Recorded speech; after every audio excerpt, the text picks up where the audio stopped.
ماهی بزرگی که خدای تعالی روزاش برای امتاش فرض اعلان کرده است.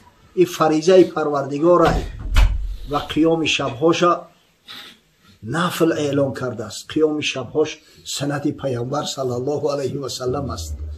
هم روز ثواب میگیری هم شب ثواب میگیری. این روزا واقعا نعمتی بزرگی است. خشو به حال کسی که روزه ماه شریف رمضان میگیره. تصور کنه که ماهی که فیض برکات خدا به زمین نازل می شود، شبها تا صبح دروازه رحمت پروردگار بازه. روایت عقبه ابن فرقد صحابی پیغمبر صلی الله علیه و سلم است. عقبه ابن فرقد میگه رسول خدا صلی الله علیه و سلم بار تاکید کرد گفت فی رمضان تفتح فیه ابواب السماء و تغلق فیه ابواب النار و یصفد فیه کل شیطان مرید.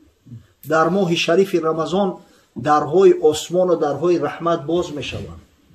به امر پروردگار درهای دوزخ بسته می شوند و هر شیطان و هر جینی که زیان رسان است ضررش به مردم می رسه همش به امر پروردگار زنجیر پیچ می شوند.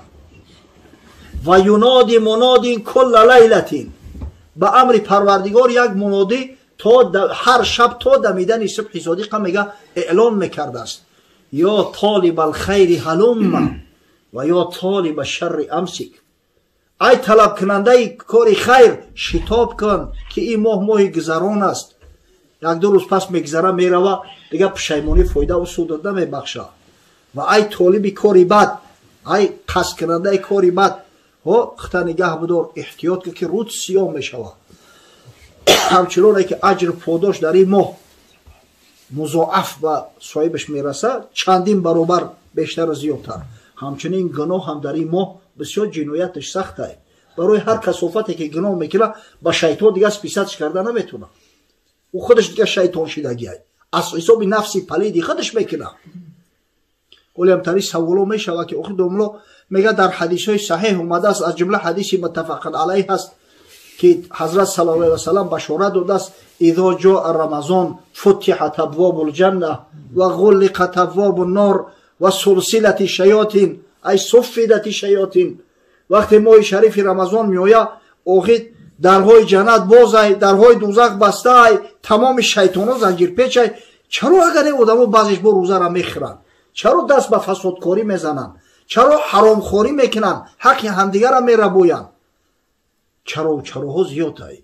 فراموش میکنیم که شیطان فقط جینی نمیشوه. شیطان های جینی به امر پروردگار بسته میشوند، اما شیطان های انسی بسیارن. او کسایی که اما عمل شیطان هم میکنن اونها شیطان دیگه هیچ فرق ندارن. بعضی کثافتی هست که به خدا قسم شیطان های اون میگریزه. حضرت شیخ عطار قصه میکنه، میگه آن یک شد پیش آن صاحب چیله کرد از ابلیس بسیار گیله. یک شیخ بزرگ در چیله شیشته بوده است، یا مریدش یه روز خبرگیریش میروه. وقتی نصیحتش میگنه او مرید که جورا در مسجد نمیبینم دور میتوی. ای شیطان گیله کرد گفت ابلیس هم به تلبیس برد راه کردیم بر من به تراری تباه. گفت حضرت همین هر وقت قصدی همین مسجد میکنم همین کثافت شیطان وسوسه میکنه فلان کارت نیمکولا مونده است، فلان کارت نکرده برای پشتی کارات زندگیت بشه. شیخ گفتش ای جوان مرد عزیز آمده بود پیش از این ابلیس نیست. او گفت چه رو تسیاه میکنی؟ همالی پیش ایتی شیطان پیشم اومد، مشتکی بود از تو و آزرده بود، خاک از جوری تو بر سر کرده بود. ای بالای تو شکایت اومد که همون مرید نصیحت نمیکنی که کثافت همه جنایت چه به نام من سپیست میکنه. او کارای میکنه او بدبخت در یادی من نمیآید. او هم در ماه شریف رمضان من ایترش و دورم میگه او کثافت وقتی که خود شیطنت میکنه به نام ما سپیست نکنه. و میگه حیله ابلیس از تلبیسی توست، در تو یک آرزو ابلیسی توست. شیطانای آدم صورت زیاد هستند. حضرت به ابوذر غفاری گفت یا ابوذر تعوذ بالله من شر شیاطین الجن و شیاطین الانس. یا ابوذر گفت با خدای تعالی پناه طلب کن هم از شر شیطان های جینی و هم از شر شیطان های انسی، زیرا شمارش زیاد است.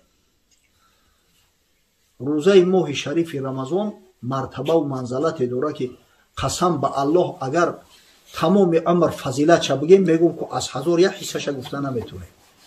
از این زیادتر میشود که خداوند به خودش نسبتش داده است. حضرت میگه کل عمل ابن آدم له الا صیام، هر عملی را که فرزند آدم میکنه برای خودش میکنه مگر همین روزه ماه شریف رمضان. فانه لی و انا اجزی به، بنده این کار به خاطر من میکنه پس پاداش و مزد این بنده در ذمه من است. خداوند به خودش نسبت داده است که پاداش این را من میتم. آخه کی میدونه که پاداش و مزد پروردگار چی مقدار است؟ غیر الله کسی نمیدونه، حتی ملائکه ها نمیدونه. نعمت خدا به حد زیاد است که حضرت خداوندی میگه یا عبادی لو ان اولکم و آخرکم و انسکم و جنکم قاموا فی صعید واحد فیسألونی فاعطیت کل انسان مسألته ما نقص ذلك مما عندي الا كما ينقص المخيط اذا ادخل البحر. ای بنده های من میگه اگر همه شما، همه انسان ها، همه جن ها، خرد و بزرگ، زن و مرد، از ابتدای آفرینش تا روز قیامت در یک جا جمع بشین، دست به دعا برداره، هر کس دیلش چیز میکشه، هر آرزو و تمنای داره از من طلب کنه، به هر کس میگه همون آرزو و تمنا، این انسان بسیار بدنفس میشه واقعی، دنیا را بهش سیر نمیکنه. همه هر آرزو و تمنای داره میگه براش برسونم، از ملک من همون مقدار کم میشه. و که تصور کنه که یک سوزن میگیری در اقیانوس میزنی، همون سوزن ای اقیانوس چند کم برداره، یعنی از ملک من سری خست کم نمیشه. و میگه پروردگاری بزرگ و همین خداوند ببینه هدیه بنده را، پاداشی بنده را به خودش نسبت داده است که این بنده مدام روزه را برای من بگیره پس اجر و پاداشش در ذمه من است. همین رمضان گذشته یک چند بچه سوال کرده، بچهای بوز بالای اسپرسمن گفتن ما همین ترس همین کرونا ویروس ایمونیتت بو پس میشوه، گفتن روزه را خوردیم چی میشوه؟ او سری دیلت میشوه چی میشوه؟ شفا را خدا میته، درد خدا میته. و تو بدبخت به یگان عذر موجه امر پروردگار را وقت زیر پا کردی، روزه خدا را خوردی، تو چه امید توقع داری؟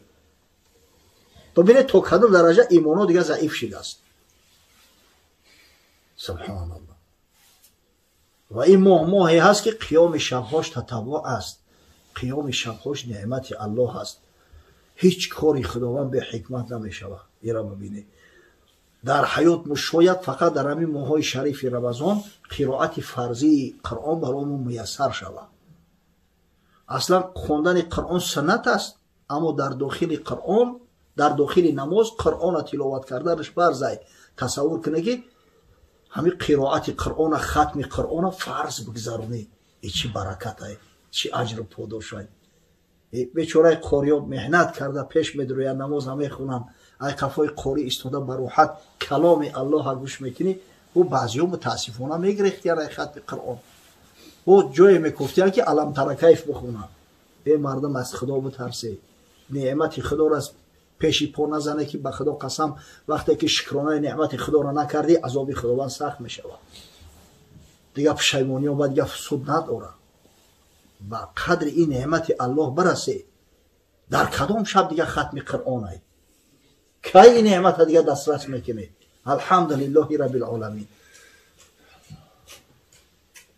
خوراک هم میخوری، شکمت سیر، تصور کن که با همون شکمی سیر خواب کنی، هر طبیبی را میخواهی بپرسی حتما بیمار میشه، هضم نوشیده عذاب میکشه، ارگانیسم زهر میگیره. این قیام شب اونم ختم قرآن میگذرونی با سبب هضم شدن یا خوراکات میشوه. یک روز یک سال در همین تاجیکستان مهمان شدم، دست افطار میبرمش، یک جا خوردن مردم هم میبینه به دهشت دیگه داره. بعد انا بعدی خوراک خورده بود کرده وقتی اذان میگن مردم در نماز میستن و نماز تراویح میخونن و در داخل نماز تراویح ختم قرآن میگذرونن. بعد نماز میگه که клянусь Богом, если бы не этот валджабарут, лопнули бы все.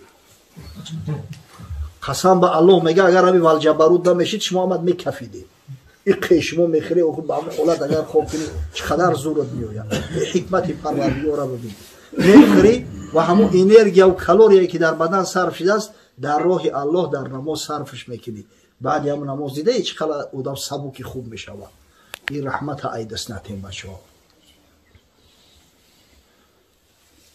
ман тақарраба фиҳи бихаслати минал хайр кона каман аддо фаризатан. ҳар касе дар ин моҳи шариф мега ҳами камтарин корро анҷом мета, як кора ки амдакака агар анҷом дата аз рӯи савоб ҳамчуноне ҳаст ки дар ғайри моҳи шарифи рамазон як фаризаи худоро анҷом дода бошад. ва ман кона каман аддо сабъина фариза фимо сиво. ва ҳар касе ки як фарзи худоро анҷом мета аз рӯи савоб ончуноне ҳастае ки 70 фаризаро анҷом дода бошад.